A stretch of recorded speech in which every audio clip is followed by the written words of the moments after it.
Today we're meeting with Jonathan Smith, who has the interesting title of Associate Policy Research Scientist at the College Board. John, can you tell us a little bit about what it means to be in your position? How is this similar or different from what people tend to think about when they think of the College Board and its focus on SAT or the AP and those types of things? Sure. So historically, the College Board is a testing organization with tests like the SAT, Advanced Placement, PSAT, those are the flagship things. But now there's more of a focus on the social mission in the sense that we try and help students make good decisions and have good outcomes in their life. Things like having access to good colleges, being able to afford college, and completing college. So my job as an associate policy research scientist is to use research and evidence-based decision making in some of the decisions that the College Board has to make, and also perhaps some external parties. So John, how do you or your team decide what to work on? Are there particular areas you would like to focus more on? So that's an interesting question. So we're actually very fortunate to be at the College Board because the College Board has two advantages from a research perspective. So one is we have access to really great data. And so some of the data availability that we have guides what sort of research questions we can ask. In fact, we have information on about 2.5 million students in a graduating high school cohort, which is a very large fraction of all students who graduate from high school in any particular year.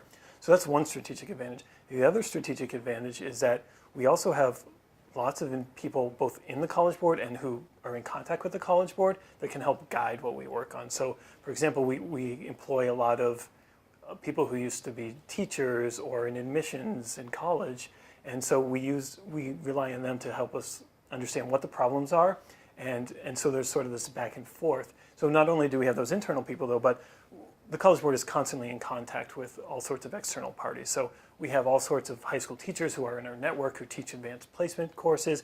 We have a collection of high school counselors who we are in contact with, providing information to, and they give that information back to us. And we also have people on the troops sort of on the ground who are talking to government officials, both on the local, state, and national level. So they're sort of coming back to us and saying, well, here are some issues. And then we're sort of in this great position to sort of say, okay, here's some problems. We also have some great data, which may be able to help answer some of those things and guide everyone's decision making.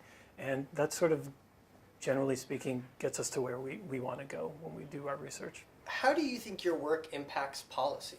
That's a great question. I think there's sort of two ways that it impacts policy. So the first way I sort of mentioned is we do a lot of work on things that don't really have to do specifically with the College Board. So we might try to do some research on college affordability or how students make decisions on where to enroll in college and what are the consequences of that. That has nothing to do with the College Board programs like SAT or AP. So, but these are sort of, once we come up with these sort of some evidence based on our research, we can then put this information in the hands of our government relations committee, and they can sort of go out to the world and start to discuss these things with actual policy makers who are actually coming to the people who are really affecting students' lives.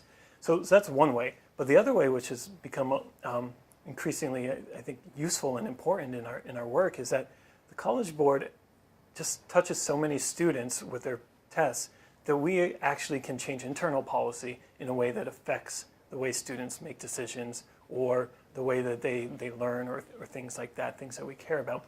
So for example, we send all sorts of information and reminders to students, but we have ways to do that in a more efficient way or a more meaningful way, and perhaps we can change the way students make their transition into and through college.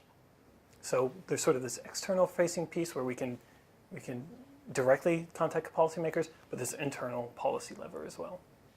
And so just the last question that we have is sort of what's been the biggest surprise for you since you've been working in your position? So the biggest surprise for me, although it doesn't have gigantic policy implications, we actually did this research study using twins in our data set. So we were able to find about, I think it was about 10,000 sets of twins within our data, which was, and the goal was to look at how does going to particular types of college affect the probability of graduating.